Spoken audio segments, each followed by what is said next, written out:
அறிவே மனம். உங்கள் உளவியல் சகோதரி எம்எஸ்கே பிரியா. எதிர்பார்ப்பு இருந்தால் ஏமாற்றம் கண்டிப்பாக வரும். ஏமாற்றம் வந்தால் பிரச்சனை வரும்.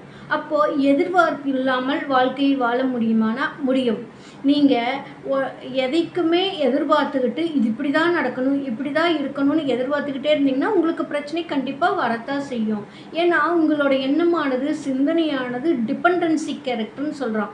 அந்த டிபெண்டன்சி கேரக்டருக்குள்ளே நீங்கள் தொடர்ந்து ட்ராவல் பண்ணிங்கன்னா அந்த எதிர்பார்ப்புங்கிற எண்ணம் அதிகமாக உங்களுக்குள்ளே செயல்பட ஆரம்பிச்சிடும். அந்த எதிர்பார்ப்பு உங்களுக்கு நீங்கள் நினச்ச மாதிரி நினச்சபடி நினச்ச நேரத்தில் நடக்கலைங்கிறப்ப ஏமாற்றம் வரும். இது உங்களுக்கு அவர்களின் மீது வெறுப்புணர்வை உண்டாக்கும். அப்போது ஏமாற்றம் வந்துச்சுன்னா எதிர்ப்பு வருமா அப்படின்னா வரும். எதிர்ப்பும் வரும், கோபமும் வரும், பிரச்சனைகளும் வரும். ஏன்னா நீங்கள் எதிர்பார்த்துக்கிட்டு ஒரு ஏமாற்றம் அடைகிறப்ப உங்களோட எண்ணமானது, சிந்தனையானது வார்த்தை அளவில், செயல் அளவில், உடல் அசைவுகளின் வழியில் எப்படி வெளிப்படுத்துகிறோம். அப்போ எதிர்முனையில் இருக்கிறவர்கள் அதை எப்படி எடுத்து பார்ப்பார்கள். ஒரு பிரச்சனை தான் வரும். அப்போ பிரச்சனை எங்கிருந்து வருது?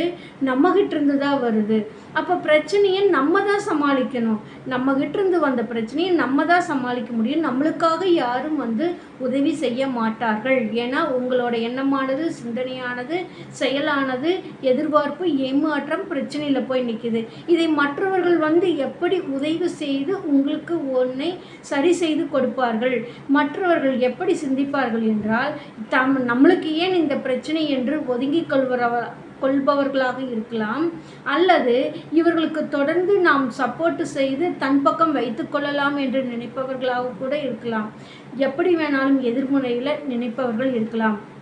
அதனால் உங்களோட பிரச்சனைக்கு, உங்களோட வலி வருத்தத்துக்கு நீங்கள் தான் தீர்வு. இதை தேடி மற்றவர்களிடத்தில் போனால் உங்களுக்கு தான் பிரச்சனை. அப்போ பிரச்சனை தீரணும்னா நீங்கள் முடிவெடுக்கணும். பிரச்சனை என்னன்னு ஃபஸ்ட்டு தெரிஞ்சுக்கணும். ஏன் பிரச்சனை வந்துச்சுன்னு புரிஞ்சுக்கணும். இந்த புரிதலும், தெரிதலும், அறிதலும் இல்லைன்னா தொடர்ந்து உங்களுக்கு பிரச்சனைகள் வந்து கொண்டிருக்கும். இதுக்கு யாருனாலையுமே உலகத்தில் தீர்வு கொடுக்க முடியாது. ஏன் உங்களை உருவாக்கிய, படைத்த, உயிர் கொடுத்த பெற்றோர்களினால் கூட உங்களை புரிய வைக்க முடியாது. புரிந்தாலும் உங்களால் அதை புரிந்து கொள்ள முடியாது. அப்போ பிரச்சனை ஃபஸ்ட்டு உங்களிடத்துலேருந்து தான் வருதுன்னு தெரிஞ்சுக்கோங்க. நீங்கள் ஒரு பிரச்சனை, ஒரு சங்கடம், ஒரு வேதனை, வலி, இயலாமை, ஒரு ஏற்றுக்கொள்ள முடியாத தன்மை உங்களிடத்துல வார்த்தைகளாக இருந்து வெளியில் படுறப்ப அந்த எதிர்முனையிலேருந்து நீங்கள் ஒரு வார்த்தை பேசினா 4 வார்த்தை பேசுவாங்க. ஏன்னா உங்ககிட்ட இருக்கிறது அங்கேயும் இருக்கும். அப்போ நீங்கள் பேசுனதுக்கெல்லாம் எதிர்ப்பு பேசாமல், கோவப்படாமல், டென்ஷன் ஆகாமல், ஐயோ சாமி சரணம்னு இறங்கியா போவாங்க? முடியவே முடியாது. நீங்கள் மட்டும் ஒரு பிரச்சனையை தான் நினைத்த மாதிரி நடக்கணுங்கிறப்ப அவங்களும் அப்படி தான் நினைப்பாங்க. அப்போ பிரச்சனை ஃபஸ்ட்டு யார்கிட்ட இருந்து போகுது? ஒரு காம்ப்ளிகேட் பண்ணுறவங்ககிட்ட, எதிர்வாதம் பேசுகிறவங்ககிட்ட, முரண்பாடு இருக்கிறவங்ககிட்ட, ஏற்றுக்கொள்ள முடியாத தன்மை இருக்கிறவங்ககிட்ட, அதே மாதிரி எந்த செயலுமே ஈடுபாடு அற்றவர்கள் இடத்துல, ஆர்வம் இல்லாதவர்கள் இடத்துல, டிபெண்டன்சி கேரக்டர் இருக்கிறவங்ககிட்ட, இவங்ககிட்ட எல்லாமே இந்த எதிர்பார்ப்பு இருக்கும். ஏமாற்றம் அடைவாங்க. பிரச்சனையை தானே உருவாக்கிக்குவாங்க. தேடி போய் ஒரு பிரச்சனையை உருவாக்கிட்டு வருவாங்க.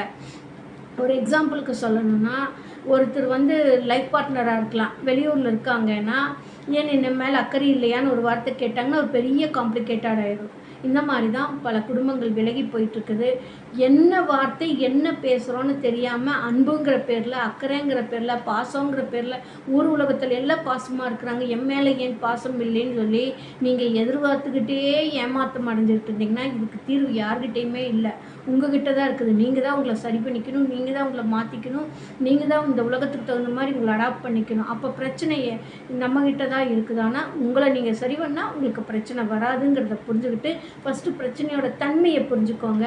அதுக்கப்புறம் அறிவுரையும் ஆலோசனையும் கேட்பதை தவிர்த்துக்கிட்டு உங்களை எப்படி தயார் செய்வதுன்னு சொல்லி உங்களை தயார் செய்வதற்கான ப்ரொஃபஷனல் கன்சல்ட்டிங் எடுத்து உங்களை நீங்கள் தயார் பண்ணிட்டீங்கன்னா இந்த உலகத்தோடையும், குடும்பத்தோடையும், சமூகத்தோடையும் இணைந்து வாழ முடியும். இல்லைன்னா டெய்லி வாதம், விதண்டாவாதம், சண்டை, பிரச்சனை, குழப்ப நிலை, ஏக்கம், அழுகை, வெக்கம், மன பாதிப்பு, உடல் பாதிப்பு இதுக்கு தள்ளப்பட்டுருவீங்க. அப்போ மாற்றம் வேணும்னா நீங்கள் மாறணும். மாற்றம் வரும்.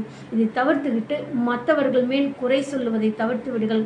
எப்போவுமே ஏமாற்றம் அடைகிறவங்க எப்பவுமே சொல்லக்கூடிய வார்த்தை ஒன்றே ஒன்று, நான் கரெக்டாக இருந்தேன், அவங்க இப்படி சொன்னதுனால தான் சொல்லுவாங்க, இவங்க சொன்னதை விட்டுருவாங்க. அப்போ எதிர்முனையில் சொன்னதை இப்படியெல்லாம் சொல்லிட்டாங்க, இப்படியெல்லாம் பண்ணிட்டாங்கன்னு அந்த பிரச்சனையை காம்ப்ளிகேட் பண்ணிடுவாங்க. அப்போ பிரச்சனை காம்ப்ளிகேட் பண்ணுறதும் நீங்கள் தானே நீங்கள் புரிஞ்சுக்கணும். அப்போ பிரச்சனை வரணும்னா, பிரச்சனை நிறுத்தணும், தீர்வு வேணும் அப்படின்னா ஃபஸ்ட்டு நீங்கள் அமைதியாக இருக்கணும். பிரச்சனையை புரிஞ்சுக்கணும். ஏன் பிரச்சனை ஸ்டார்ட் ஆச்சுன்னு தெரிஞ்சுக்கணும். ஏமாறுறதை நிறுத்தணும். ஏமாறுறதை நிறுத்தணும்னா நீங்கள் எதிர்பார்க்குறத நிறுத்தணும். டிபெண்ட் பண்ணுறதை நிறுத்தணும். உங்களை நீங்கள் தயார்படுத்தணும். இதுதான் ஒரே வழி. இதற்கு தான் எங்களுடைய எம்எஸ்கே லைஃப் கிளினிக் ஃபவுண்டேஷன் வாழ்வியல் மேம்பாட்டு நிறுவனத்தில் உள பகுப்பாய்வு அப்படிங்கிறதால் உளவியல் பகுப்பாய்வு ஒரு தனி மனிதனின் வளர்ச்சிக்கு தேவையான கல்வி, பொருளாதாரம், உளவியல் ஆரோக்கியம், சமூக நலன் இவற்றில் ஏற்படும் சாதகம் பாதகம் கண்டறிந்து மறுசீரமைத்து இயல்பு நிலையில் இருப்பதற்கான வழிகளை உருவாக்க எங்களுடைய எம்எஸ்கே மென்டார்ஷிப் ப்ரோக்ராம் வழிவகுத்து கொண்டிருக்கின்றது.